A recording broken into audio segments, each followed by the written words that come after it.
On this morning to do something incredible, important, wild, to just be. The beauty of just getting to be. Let go. Let go of those worries that push you into the future. Let go of your regrets that pull you into the past. Let go of your judgments that focus you on what's missing rather than what is being offered. Let go of your perfected plans that blind you to the wildness of the world.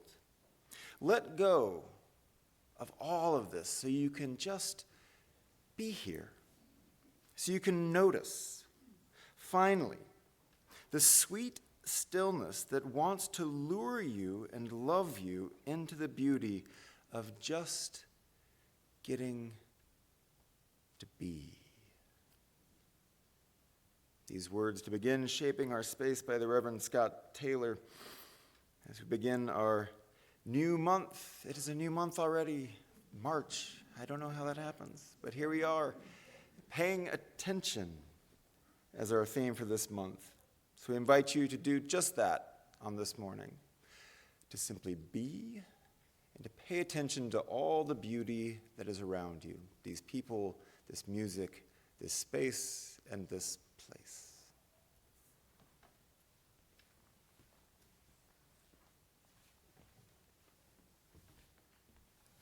Good morning. Welcome to the Unitarian Universalist Fellowship of Central Oregon. I'm Ann Wyman, and we are glad you are here with us this morning as we close our February theme of embodying resilience. We're an inclusive community that affirms the mind, heart, and body in our search for truth and meaning. Here you will find both comfort and challenge for your spiritual journey. We offer a special welcome to all of those gathered on Zoom this morning. If you are new, we invite you to put your name in the chat. Whatever your age, income, or the color of your skin, you are welcome here. Whatever your sexual orientation, gender identity, or life story, you are welcome here.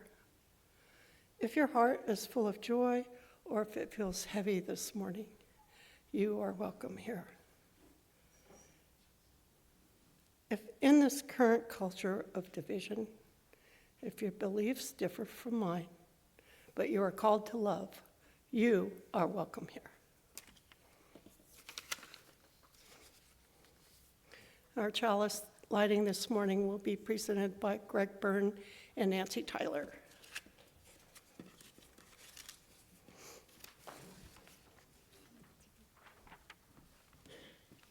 Well, my name's Nancy Tyler, and Greg Byrne is lighting the chalice. Our chalice lighting words are from Laurie Stevens. With this chalice, may we kindle the flame of our attention, not too fiery or wild, spreading without cause or care, not too dim or fading, unfocused and ineffective, but like a cheerful cook fire in a cozy hearth, like a comforting candle, flickering yet steady.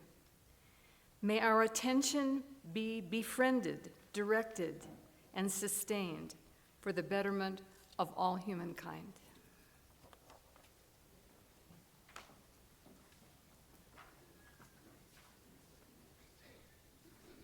Please join in body and spirit as we sing our chalice response, Spirit of Life.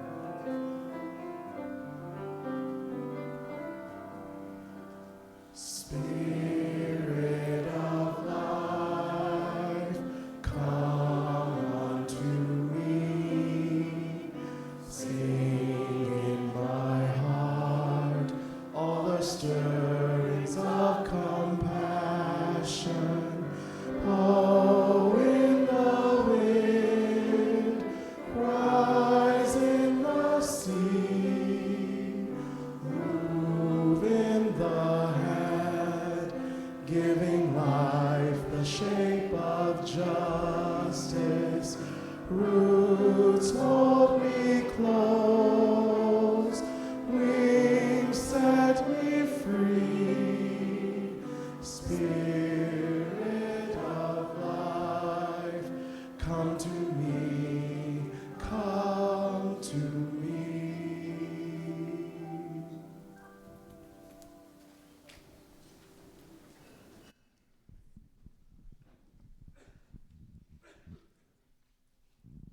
Good morning. My name is Amy Brock, and I'm the Director of Religious Exploration for Children and Youth, and it is time for our Time for All Ages. So if you are young or young at heart, we invite you to find your way to the rug for our exploration today.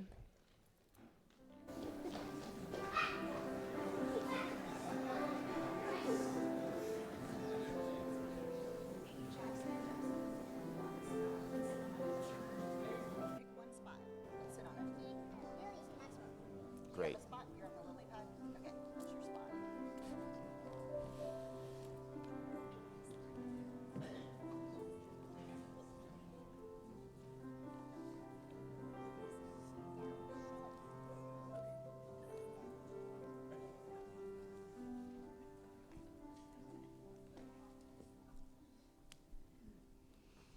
It's so good to be with all of you this morning. Good morning. We have a new theme this month. Our new theme is paying attention. What does it mean to pay attention? Do you have some ideas? I bet you do. Pay attention to the hot dog man so you can get your hot dog. Okay, we can pay attention Yeah. to when we're getting food so that Yeah. we know what to order. Okay, that No, sounds it's order. good. That makes sense. Well, I thought we could tracks. explore what it's like to pay attention today. So I'm going to invite you to watch what happens when somebody becomes curious. Like paying attention when someone's like talking or something. Being curious about what people are saying, sure. Watch what happens when somebody becomes curious.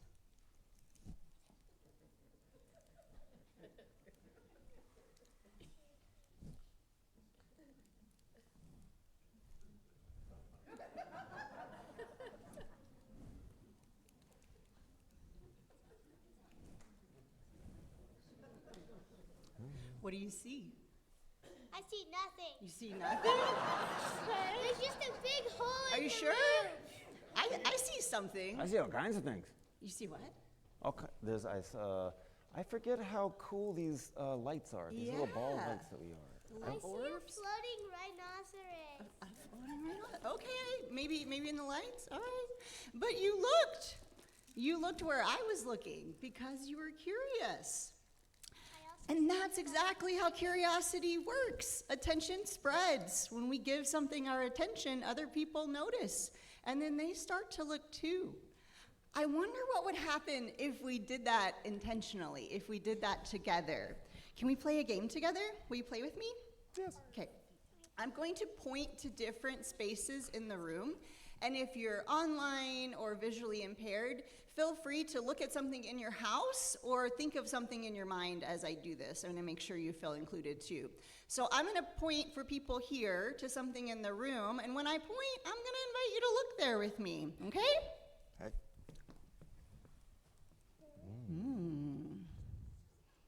A giant speaker. Yeah. And now what if we go all the way over here? A floating chicken. Oh, okay. Might see different things in the same space. Yeah? All right. And what if we come all the way back to the middle and then we look up? Oh. Beautiful woodwork there. Beautiful woodwork, yes. Yeah. And then we can come back together. A giant light above me. You saw a giant Yeah. light above you? Bunch of lights. Yeah. That's. I see. I know. Thank you so much for playing with me. That was so much fun. And that's exactly how exploration works. We decide to look somewhere, we decide to be curious, and suddenly we notice things that maybe we hadn't noticed before. And our world becomes bigger. And it's not lost on me that what you all do when you leave here is called religious exploration. It's almost like it's paying attention to what's religious in our lives. I think so. It's spiritual or religious? Whatever word works for you. All right. We are going to explore that more in our different spaces today. But before we go, we need to say the Children's Covenant. Will you help me? In this place, I am kind. In this place, I am loving. In this place, I am a friend to the earth and all animals and people. In this place, I am loved. Please rise and form the arch as we send our friends to Ari. Thanks, Amy. As you go, may joy surround you. As you go, go in peace. Know our love is with you always. As you go, as you go, as you go, may joy surround you. As you go, go in peace. Know our love is with you always. As you go, as you go.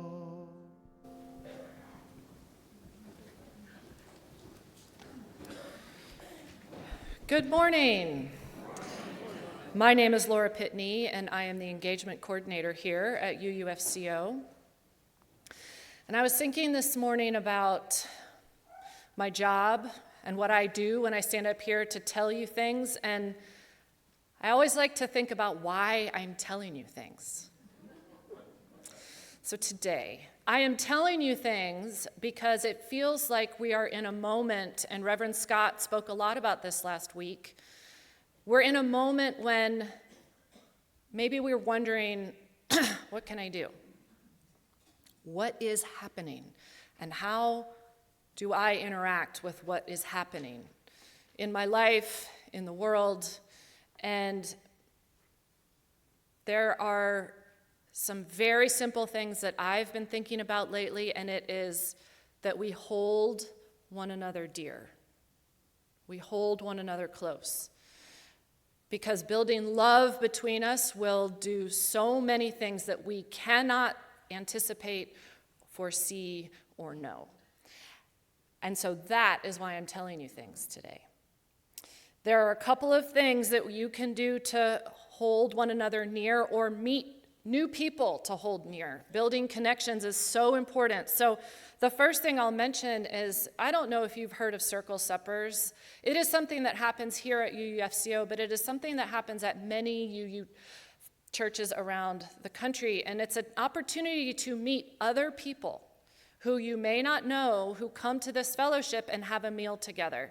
And there could be one or there could be 6. It depends on how many people want to do it on any third Friday, right, Pandy? Third Friday. And you can sign up at the kiosk, and you can also find circle suppers on the new Chalice Center, which is our engagement platform. So think about that. Do you want to host people in your home to share a meal together? One of the important ways that humanity has always come together to build community. We're also having something that's a more deep immersion in getting to know one another and also getting to know yourself, coming home to yourself. These are men's or women's gatherings that are happening in April.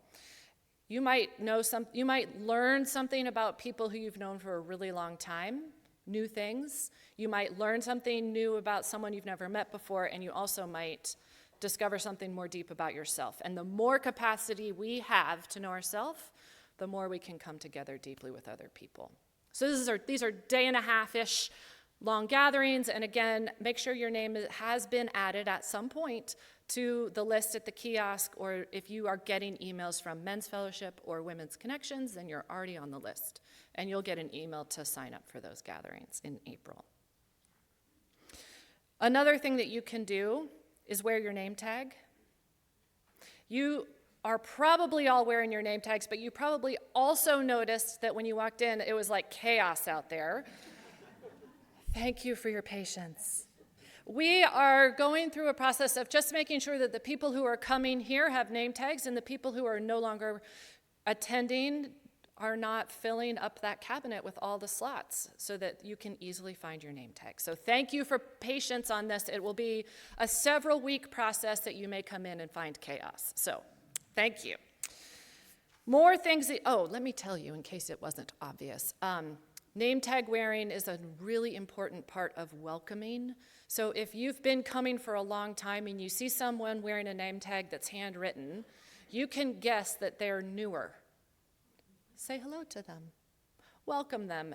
And also use your name tags as a way to get to meet one another and know each other's names. Okay, more things you can do. Social justice. There is a forum happening on March 3rd. That's Tuesday at Westside Church.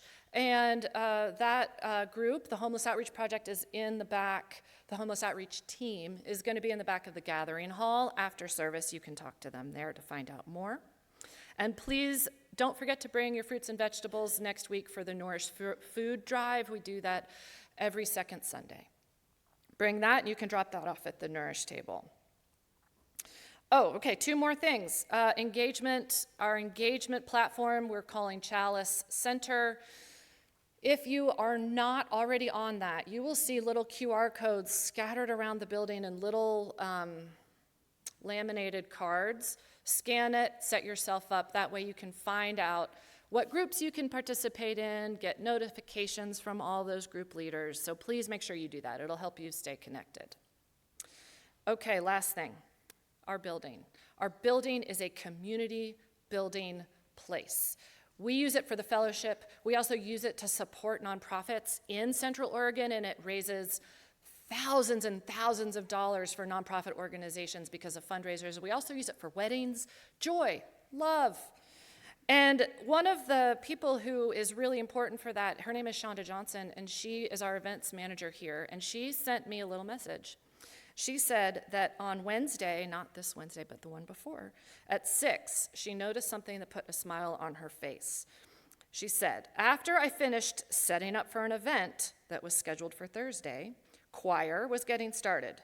Members were trickling in. John McKee was organizing a small event in Linus Pauling and had a handful of helpers. And the art committee was having a meeting in the library.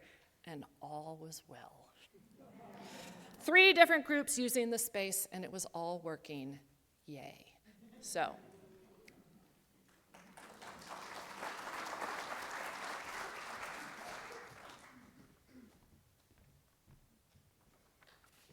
Each month throughout the year, the Greater Community Collection Team, or GCC, selects and hosts a local nonprofit organization that aligns with the 7 values of Unitarian Universalism. The chosen organization speaks briefly to the congregation and receives that Sunday's congregational offering. This month's recipient is St. Vincent de Paul of Bend. St. Vincent de Paul is dedicated to supporting individuals and families in need by providing essential services focused on food assistance and stable housing. Please welcome Kaylee Graham, Executive Director, who will speak about the mission of their organization.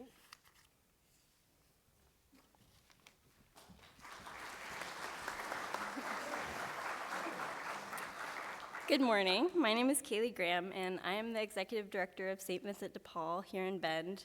I'm so honored to have the opportunity to speak with you today and share my love for this wonderful organization and the people we serve.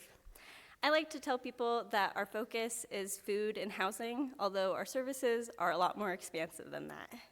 If you've ever seen our space, you might be surprised to find out that we operate the 2nd largest food pantry in Central Oregon, serving an average of 900 households each month.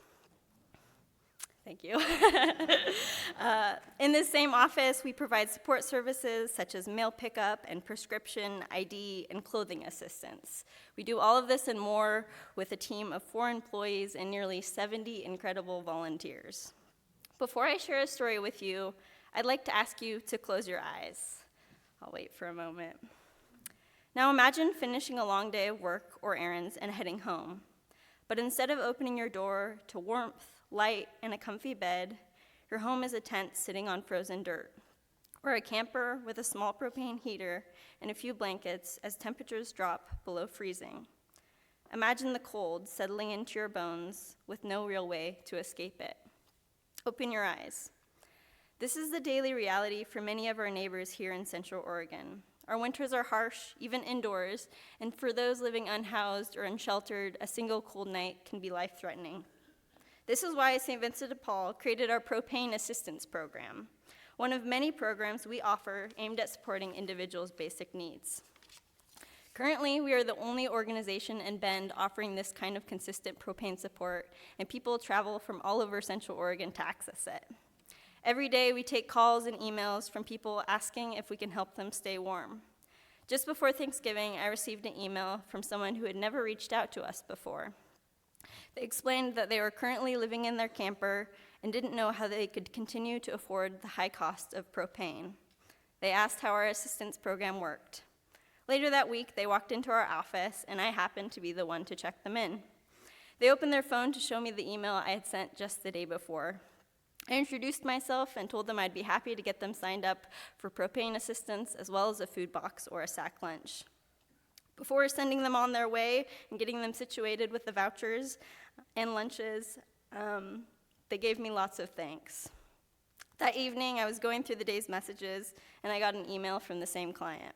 I opened the message and began to read. I just wanted to say, wow, and thank you so much. You're truly the best.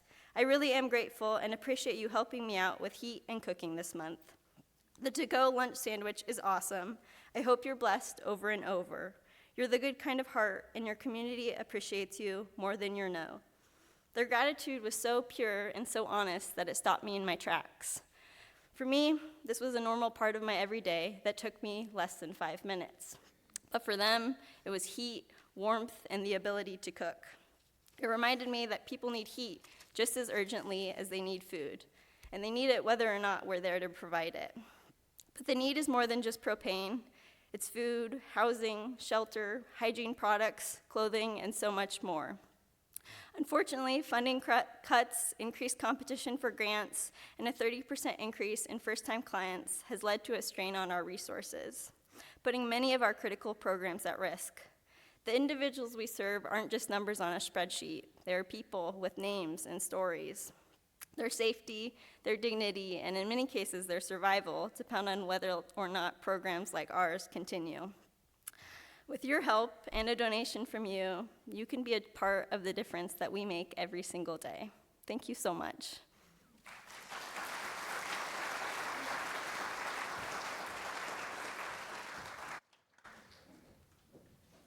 Will the ushers please come forward, and we will receive our offering today for St. Vincent de Paul.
Have you all noticed that life just keeps happening? Every single day, life just keeps happening. And because of that, joys and sorrows and things we can be grateful for keep happening as well. So as a congregation, we share our joys and our sorrows and our gratitudes with each other. We have these forms on our kiosk you can fill out. But if you're feeling a little shyer this morning and you have a joy or a sorrow or gratitude in your heart you'd like to light a candle for, please feel free to do so as I'm reading these written joys and sorrows. All right, we have joys and gratitudes for Reverend Scott and Tessa, who's my daughter, who gave us a wonderful night with their performances in Peter Pan. That's nice of you. Also a fun night with the house band concert. We are blessed. House band concert Friday night. Please, house band folks, are you here? Can you stand up? Can we thank you for that wonderful evening? Yeah.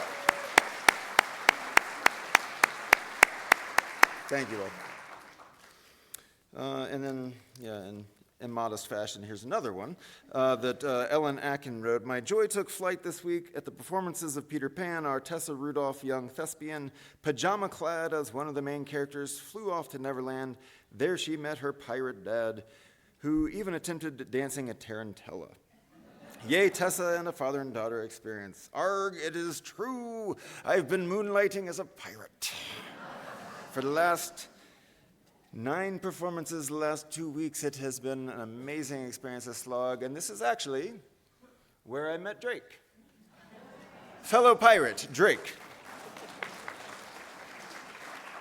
It's been fun. And when I got home from church last week, from our Sunday service, I realized that I had not removed my dirty, smudgy black makeup that made me look like no one told me. Like all Sunday morning, I just walked around here looking like I was dirty, and no one told me. All right. I washed it off today pretty well. All right, Diane Darling shares a joy. The Brandy Carlisle is coming to Bend, so now I don't have to drive all the way to the Gorge in Washington to share in her amazing concerts. And I just saw last week that Brandy Carlisle offered a song at one of her concerts. You are always welcome to join us. It was a protest song that was used in Minneapolis, written by a young singer-songwriter with the idea of we are coalition building. It's always, always good to invite people, and Brandy Carlisle used that protest song at one of her concerts last week. Nia and Sarah share that we are deeply sorrowful over the attacks in the Middle East, but remain grateful that for now, our husband and father are safely sheltered in the U.S. Embassy in Baghdad. Yeah, I'm glad they are safe. And this is from Chris Herrick. This is a sorrow for Ben's loss of a wonderful young man, an outdoor adventurer named Stratton Mattinson. Stratton was killed by an avalanche in British Columbia last week. Stratton was my landscape employee, and I'll always remember his warmth, kindness, and reverence for our natural environment. He lived an intentionally low-impact lifestyle that was an inspiration to me and to others. Rest in peace, Stratton.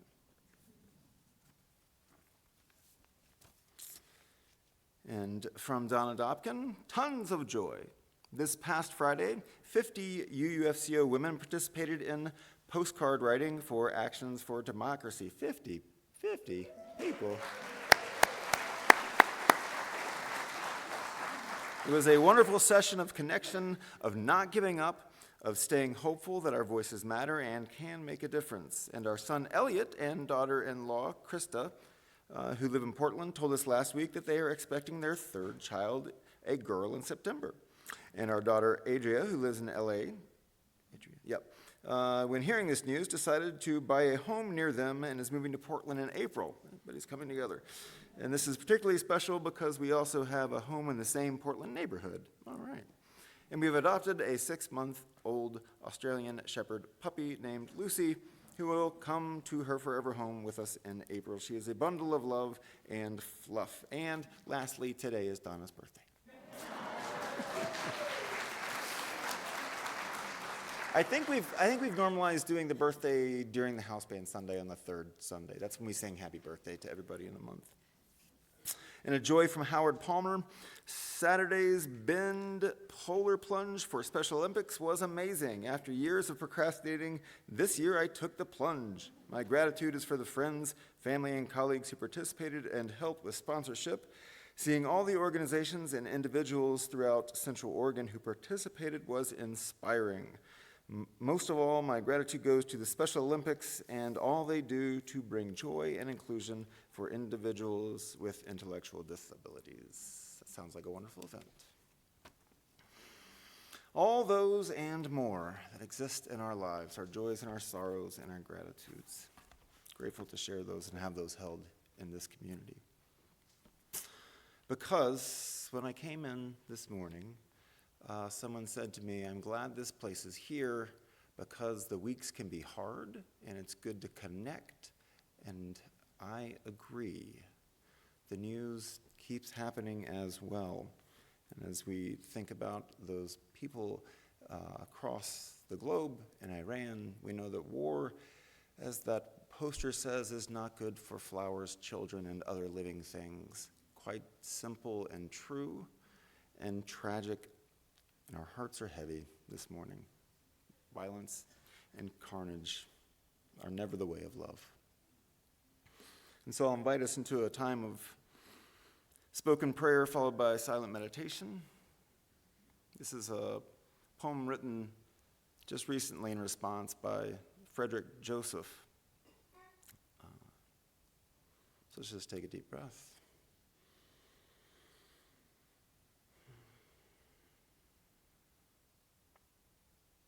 And he writes, loving in a broken time. Some say the world is ending, but endings are only beginnings wearing heavier shoes. Even ruin grows tired. Even ruin sleeps. And in the quiet between disasters, love kneels in the dust, as if searching for a dropped earring. And then love finds God there instead. To love now is to drink from a cracked chalice and to call the water holy, even as it leaks through your hands. Because most days, hope doesn't feel like a match for trying to teach the rain about fire. Still, love remains the only empire that does not fall, and stars stay brightest in the sky that is darkest.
You may stay seated as we sing This Is My Song.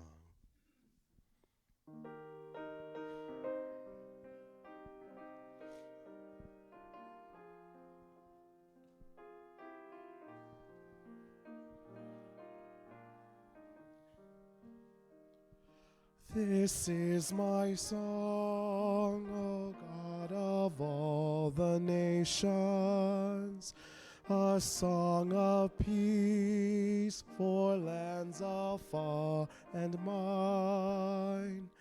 This is my home, the country where my heart is. Here are my hopes, my dreams, my holy shrine.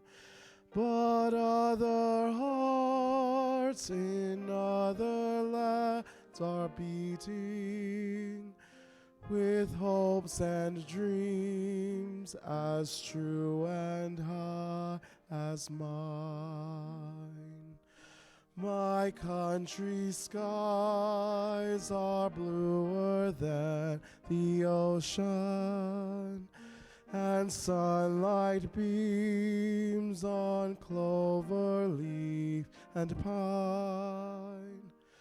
But other lands have sunlight too, and clover, and skies are everywhere as blue as mine. Oh, hear my song, thou God of all the nations, a song of peace for their land and for mine.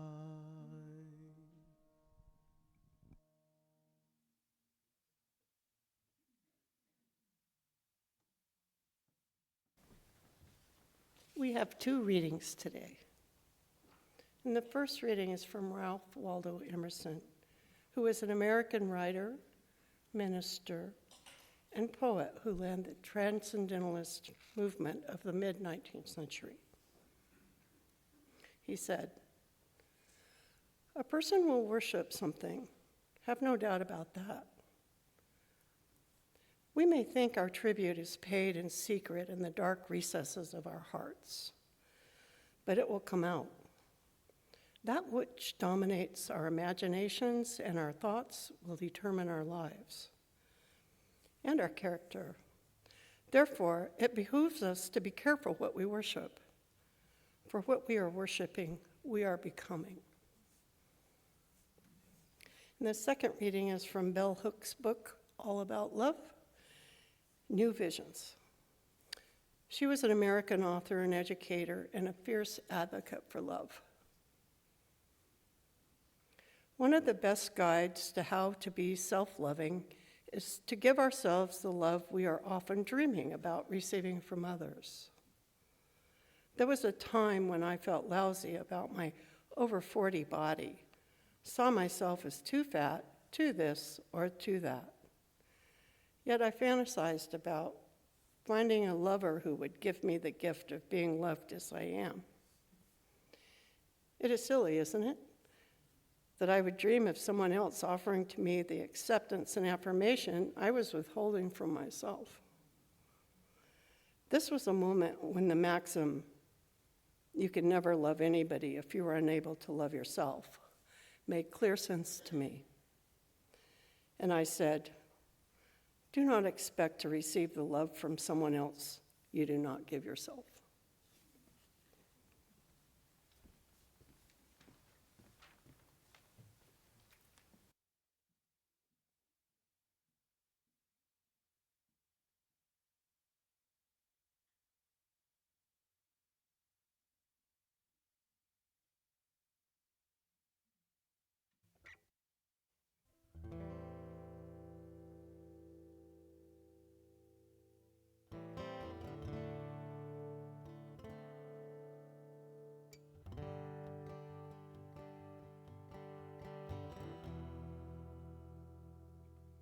Hey you, I'm just now leaving.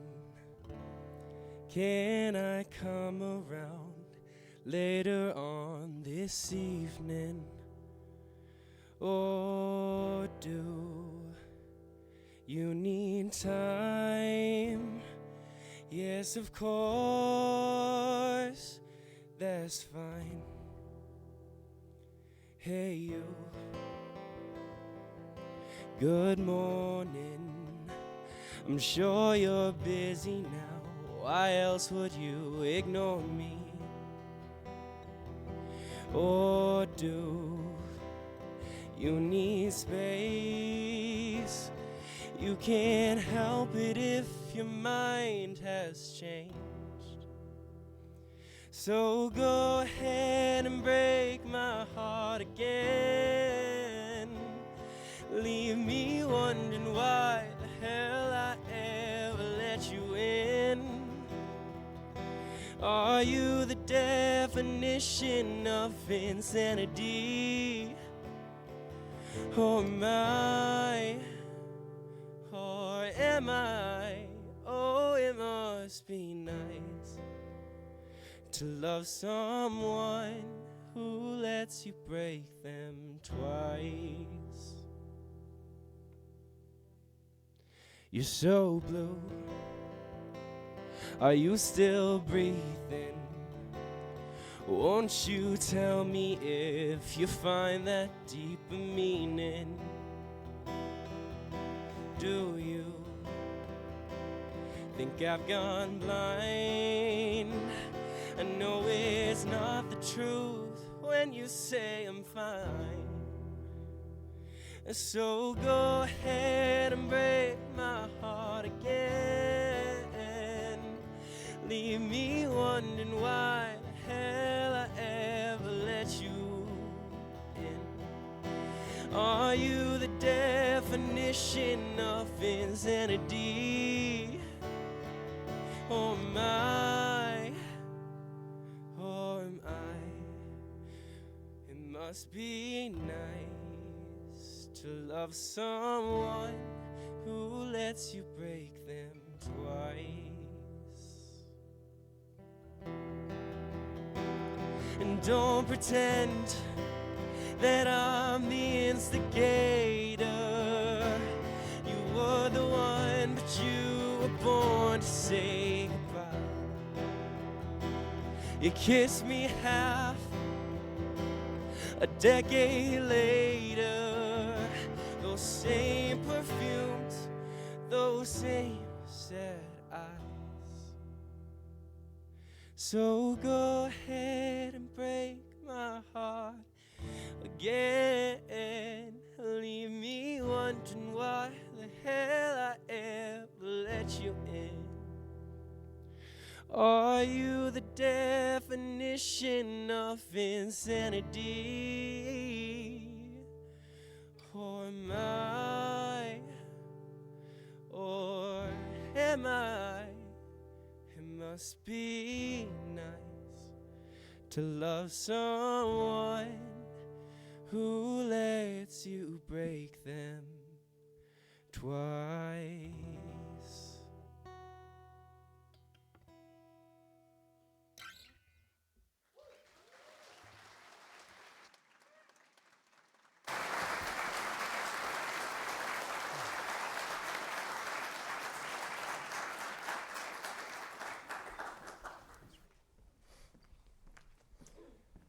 So we might be doing this all wrong. You all might be excused and just leave now.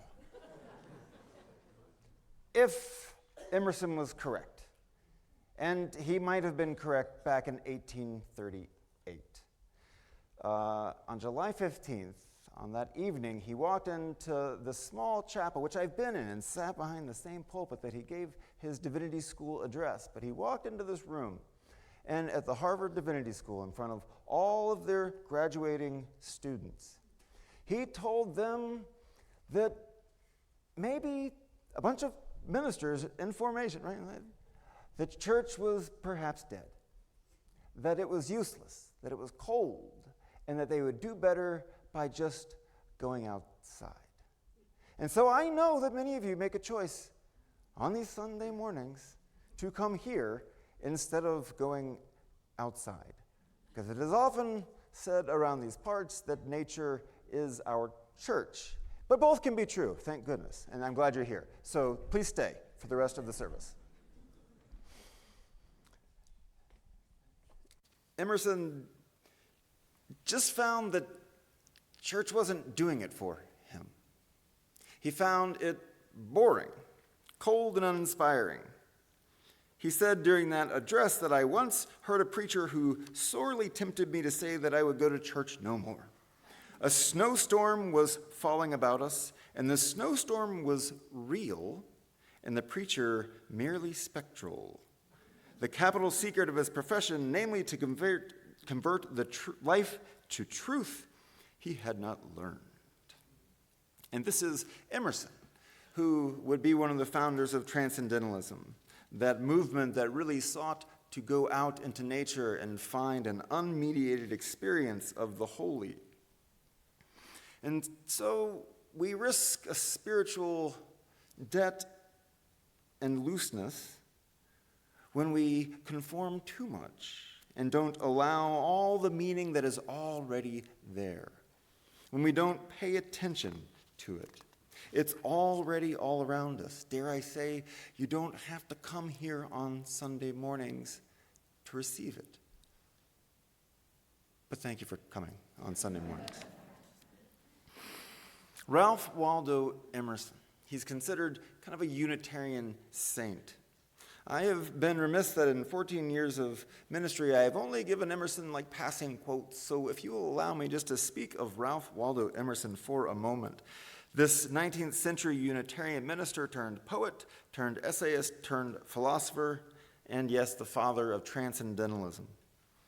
He taught us about what it means to be both an individual and claimed that fiercely, while also being a part of community. He turned the religious world absolutely upside down in his era. He made this simple, straightforward claim in the face of the church that God is best cultivated from within and through our own individual conscience, and the church maybe can help, maybe not, but get outside and find some God. He was heavily influenced by Hinduism. He came up with this concept of the over-soul, an interpretation of the way he saw God or the holy or our connection as all. But fundamentally, he believed that God existed in this divine spark within us, found in every human life. And our task as spiritual people is to find that flame and fan it, to make it larger, to make it inside of us and burn brightly. And we do this by finding the flame and paying attention. What is it that makes that flame and that divine spark come alive?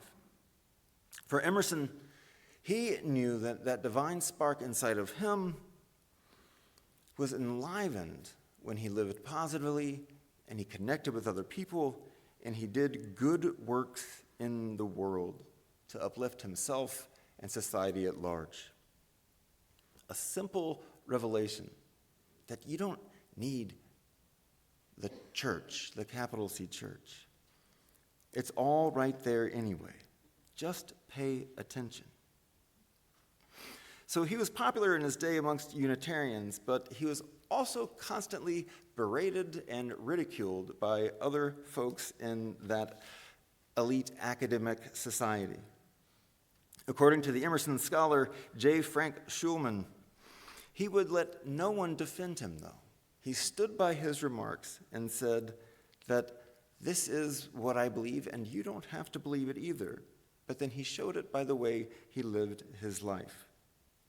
He was known as the Bard of Concord, and he said it this way: I settled it early in life that setting up no defense is the best way to go on affirming.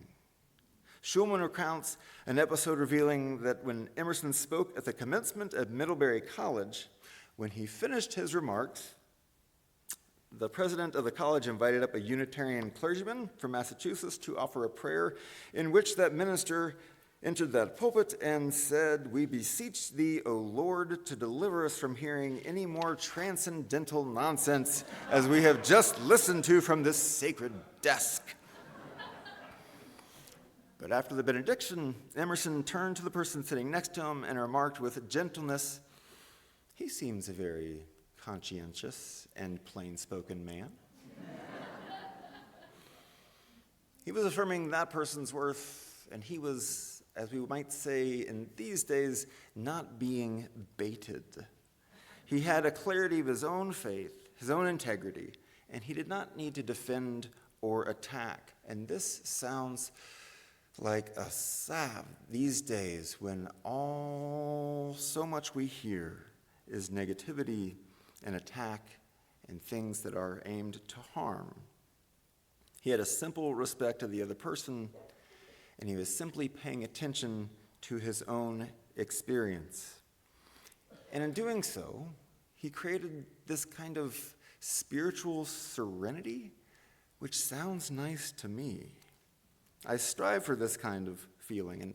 And yes, he got it through walking through the Concord woods, but he also got it through dealing with a tragic life. Emerson's life was not easy, and he wrestled with this. The frustrating parts of life, he was still willing to pay attention to the good. His father died when he was 8, leaving his mother penniless and 8 hungry children. 4 of his siblings died in childhood. One of his surviving brothers was mentally ill and required continual care. His wife, Ellen, lived less than a year and a half after their marriage, and the hardest wound for him of all was his 6-year-old son, Waldo Jr., died of scarlet fever. And remember, he was harshly criticized by all those around him. And yet, this might look like the life of a person who wouldn't respond with love, and yet he did. He paid attention to what was good, he paid attention to what he felt was true, and he dedicated himself to doing that good. He was paying attention. And what was he paying attention to? Just life. That thing we get to be a part of, and the beauty in doing so. He had an unwavering affirmation of this individual self amongst community, to be a part and connected and to feel that divine spark within him. He knew that even though he was saying to these divinity school students, go out and do your own thing, find God on your own in nature or wherever you do, he also knew that we grow in our spiritual lives in community, not just through this fierce individualism. We nurture a wholeness and a holiness by being with one another in a community such as this, where we can remind each other what that good might be, what it might look like in ways that we bring ideas forth and we listen to other people sharing their understanding of what is good and loving as well. And this is the constant tension as Unitarian Universalists we exist within. Uphold our own space, our own individuality, while understanding we are incredibly and always interdependent with each other. And we have those opportunities here to grow in the Spirit, to grow within ourselves, in all of our interactions, in all of our moments, in all of our meetings. We have the opportunity to pay attention to life.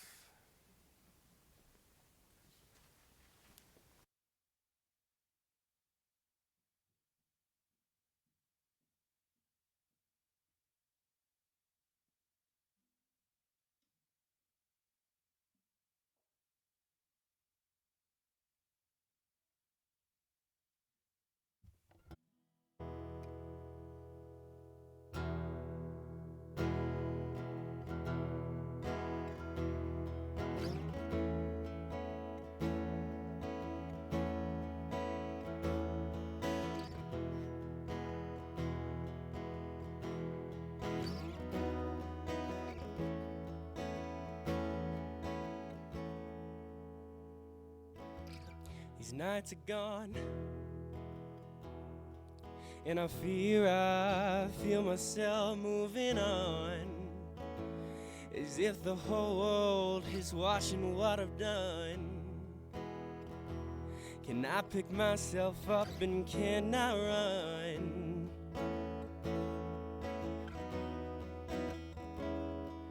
And if I decide to fix myself, will I have confidence or just keep losing hope? 'Cause every time I try,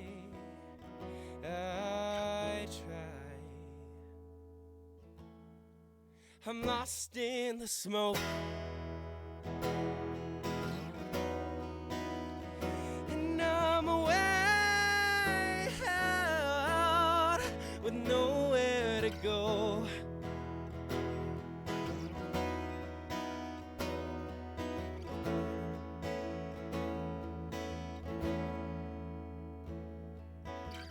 I miss the old days, smoking cigarettes at a different friend's place.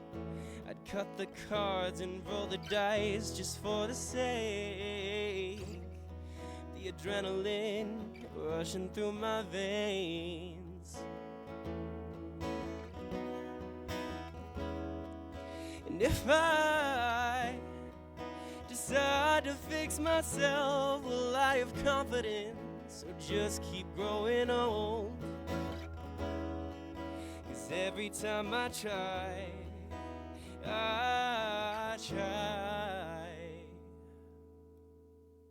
I'm lost in the smoke. And I'm away out with nowhere to go.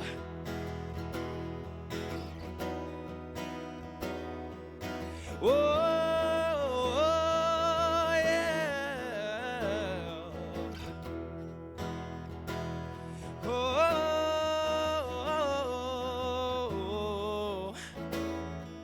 I'm lost in the smoke.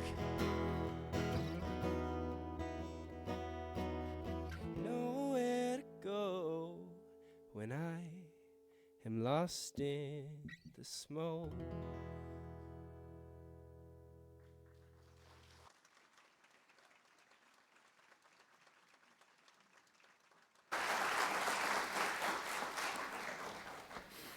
The first song Drake played was by the group The Black Crows. She Talks to Angels, speaks of a person's hard moment. The second one was by the artist Phineas, also a hard moment. And then this song, written by Drake himself, this feeling of being lost in the smoke. Anybody ever feel like that? It's a radical thing to pay attention. Paying attention can get you out of the smoke sometimes. What you give your attention to, you slowly become. It's true. As Emerson said, therefore it behooves us to be careful what we worship, for what we are worshiping, we are becoming. So what do you give your attention to? Probably the news, a lot. That's what I do. The Reverend Anna Toulouse said, I don't have just a news problem, I have an imagination problem. The constant barrage of media and information takes up so much of my attention that it crowds out everything else, all the possibility.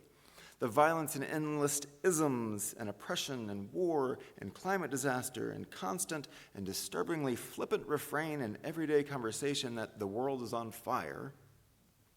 It's easy to get swept up, to be consumed by it all. And in these moments, I have come to understand that my attention has been overwhelmed and my imagination has been captured. It sounds like she is lost in the smoke. And so, perhaps fewer things to pay attention to would be helpful, because we cannot pay attention to all of the things, even though it is tempting to do so. All the things are simply too many things. Victoria Stafford writes, in a cemetery once, an old one in New England, I found a strangely soothing epitaph. She attended well and faithfully to a few worthy things. At first, this seemed to me a little meager, a little stingy. But now I can't imagine a more proud and satisfying legacy. She attended well and faithfully to a few worthy things. Every day I stand in danger of being struck by lightning and having the obituary in the local paper say, for all the world to see, she attended frantically and ineffectually to a great many unimportant and meaningless details. How do you want your obituary to read?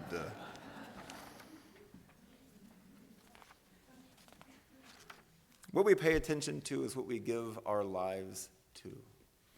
So on this Sunday afternoon, and I am glad that you did come to Sunday service, and I do hope you come back next week, even though I said some questionable things earlier about not needing to attend on Sunday mornings. We like it that you're here. I also talked about community being important, so I balanced that one out. But go out into the world and be aware and be conscious of what it is you are placing your attention upon. Or as Emerson said, what it is you are worshiping. For what you are worshiping, you are becoming. And if we do not worship with our attention, I don't know what we worship with. So be curious on this day and wonder and watch what it is you're paying attention to. If it's good and loving and true and serves you, we'll keep paying attention to it. If it does not, come back here and let's explore the good together. May it be so.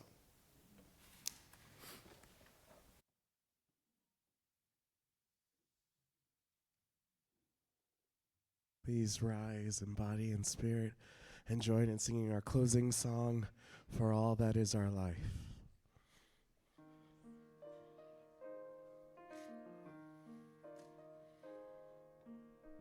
All that is our life, we sing our thanks and praise, for all life is a gift which we are called to use to build the common good and make our own days glad. For needs which others serve, for services we give, for work and its rewards, for hours of rest and love, we come with praise and thanks. For all that is our life. For sorrow we must bear, for failures, pain, and loss, for each new thing we learn, for fearful hours that pass, we come with praise and thanks. For all that is our life. For all that is our life, we sing our thanks and praise. For all life is a gift which we are called to use to build the common good and make all days glad.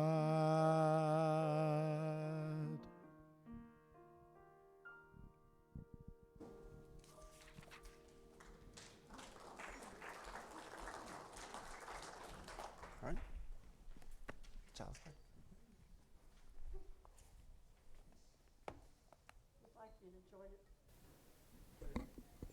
I'll just talk really loud. Oh. That's my natural inside voice. We'd like you to join us for coffee and tea hour this morning and say hello to someone you don't recognize, you recognize and you've never spoken with before, or someone like Laura says who has a name written tag. And To close our service, please join us in saying our covenant as Reverend Scott extinguishes the chalice. Love is the spirit of this fellowship, and service is its law. This is our covenant, to dwell together in peace, to seek the truth in love, and to help one another. One more Emerson quote. The heart knoweth. We have a great deal more kindness than is ever spoken. The whole human family is bathed with an element of love like a fine ether. How many persons we meet in houses whom we scarcely speak to, whom yet we honor and who honor us by being there. How many we see in the street or sit within church, whom though silently we warmly rejoice to be with. Read the language of these wandering eye-beams. The heart knoweth. Listen to your hearts. What is it paying attention to? Follow that.